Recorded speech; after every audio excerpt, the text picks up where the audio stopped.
السلام علیکم class, how are you all? جیسا کہ ہمیں پتہ ہے کہ ہم الفاظ میں خلاصہ نگاری آلریڈی کر چکے ہوئے ہیں، ٹھیک ہے، لیکن ابھی میں آپ کو ریوین کروا رہی ہوں تو لہٰذا میں ایک بار پھر سے آپ کو بتا دیتی ہوں۔ خلاصہ نگاری ہوتا ہے کہ جو ورڈ کی ڈیٹیلز ہوتی ہیں، ایک اسپیسیفک ورڈ کی وہ ڈیٹیلز آپ نے کرنی ہوتی ہیں۔ سم آف دا ٹائم آپ کو اسپیسیفک ورڈز آ جاتا ہے، سم آف دا ٹائم آپ کو اس کی ڈیٹیل آ جاتی ہیں، تو دونوں صورتوں میں آپ نے دونوں چیزیں ہی کرنی ہوتی ہیں، ٹھیک ہے۔ جیسا کہ سب سے پہلی ہے کہ تصویر بنانے والا، تو ہم اسے مصور کہتے ہیں۔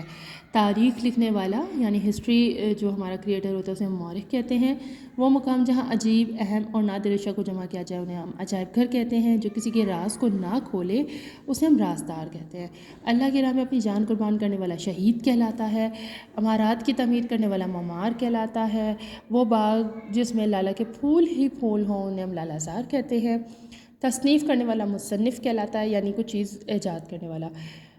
غفلت کرنے والے کو مغفل کہتے ہیں۔ بتوں کی پوجا کرنے والے کو ہم بت پرست کہتے ہیں۔ آلہ یا مشین جو خود کار طریقے سے کام کرے اسے ہم خود کار مشین کہتے ہیں، آٹومیٹک مشین۔ وہ صندوق جس میں مردے کو دفن کیا جاتا ہے وہ تابوت کہلاتا ہے۔ جہاد کرنے والا مجاہد ہے۔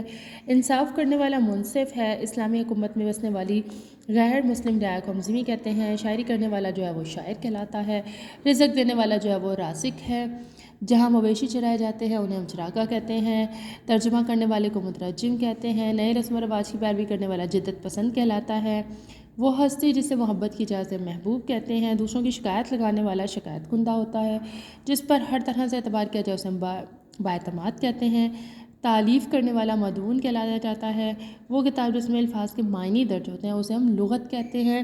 صوفیوں، بزرگوں اور درویشوں کی رہائش گاہ کو ہم خانگاہ کہتے ہیں۔ پیدل چلنے والے کو ہم پیادہ کہلاتے ہیں۔ خیانت کرنے والا بے ایمان کہا جاتا ہے۔ وکالت کرنے والے کو ہم وکیل کہتے ہیں۔